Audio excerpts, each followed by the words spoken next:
મહાદેવ હા પિતાશ્રી, ત્યારે રાજમાં બોલાવવાનું કારણ? હા, રાજમાં બોલાવવાનું તો એ કારણ છે કે ઉમરકોટના સોઢા રાજા તેમની દીકરીને તલદેના શ્રીફળ આવ્યા છે, તો એ શ્રીફળ તમારે સ્વીકારવાના છે. હું કહું તે તમે સાંભળો. કાને સાંભળી નથી શકતા, જે સારું મોડું હોય તે સાંભળવું નહીં. આંખે દેખી નથી શકતા, સારું મોડું હોય તે જોવું નહીં. હાલી પણ નથી શકતા, સારું મોડું હોય ત્યાં જવું નહીં. અંગો અંગોમાં ખોટ છે. એ મને મંજૂર છે. અરે બેટા, દશ દિશાવર કંકોત્રી લખીશ.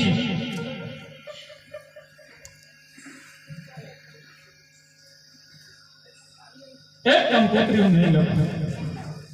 અરે પિતાશ્રી, કોની કંકોત્રી તમે નહીં લખો? નહીં બેટા, કેતા મારી જીભ નથી ઉપડતી કે આજે 20 વર્ષના વાળા વાગ્યા છે. મારી લાડકી દીકરી સગુણાને આજ 20 વર્ષ થયા છે, હજુ પણ નથી જોયું. બેટા રામદેવ, એની કંકોત્રી હું નહીં લખી શકું. એ કંકોત્રી તો મારે લખવી પડશે.